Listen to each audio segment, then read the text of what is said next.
Hello, this is Malorian, and this is the Orc Tactical Team.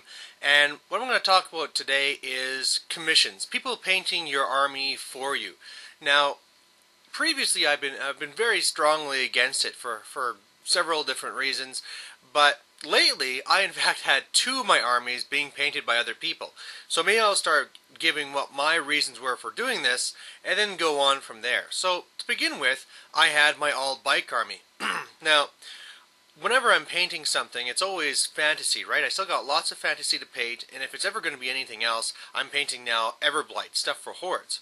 So the stuff that I want to do with 40k, I just know I'm never going to get around to painting it. So my idea was that I was going to get this other person to paint it, and then I'll have this ready for a tournament, right? Kind of makes sense. In another case, I had my Bretonnians. They're my very first fantasy army, and I never painted them because, as opposed to orcs or something where they should be kind of like dark and grungy, like high elves, Bretonnians should be bright and beautiful. And I don't have those skills. And I know that if I was to be painting it myself, I'd be disappointed. It wouldn't look the way I want it to be. And so I'd rather have somebody else paint it for me so it actually looks the way that I want it to be. Now, this ran into a couple of problems on two sides that lead into why you should not be having other people paint your army. The first one, if we talk about the bikes, is that as soon as I sent them out, this is a guy that I'd only played one game with, and then all of a sudden he was gone, right? He got a job in another city, and I didn't see the guy for several months, and I was thinking, oh my god, my army is gone. And it wasn't until much searching that I was able to track him down on Facebook and get things going again, and eventually just got the army back. It just turned out that, he had, between changing jobs and stuff and medical reasons, he wasn't able to complete it, but there you go. But the moral of the story is that when you have other people paint your armies, the very first risk is the whole fact that your army is worth hundreds or sometimes thousands of dollars if it's a larger one like my large orc army. And if you're trusting somebody else to paint it, you better trust them a whole bunch, because between them, losing it, something breaking, them skipping town, you have to make sure it's somebody that you really trust, whether it's a brother or somebody that's been in your gaming group for a long time. Make sure you know where they live.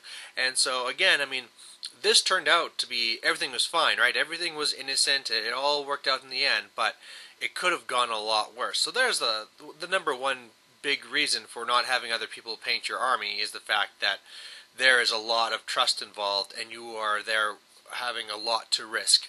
The second one, going to the Bretonnians. So I went through, he painted the first test model, it was beautiful, and then all of a sudden it just kind of stopped. And the reason on that side is, again, he got a new job, he didn't have time to paint them, and luckily, I was better friends with him than I was with the first guy. So it was an easy thing, like, oh, no big deal, done.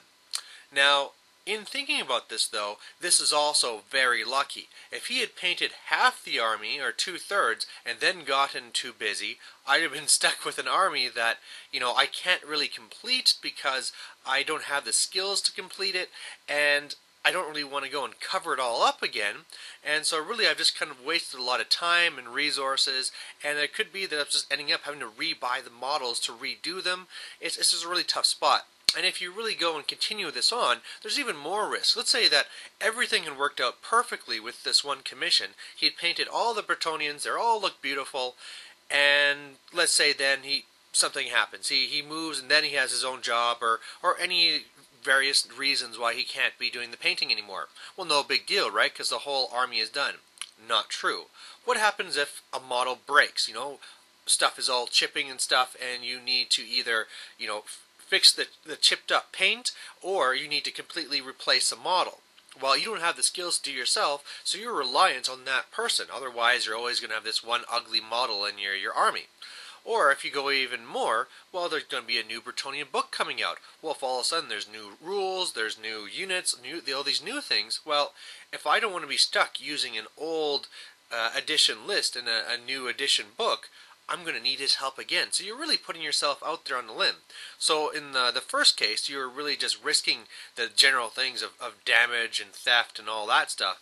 And in the second one, you're really risking just the way that armies flow. You know, this is a changing system. If you paint one army now, who says it's going to be the same in a couple of years? And then all of a sudden you're just completely reliant on them.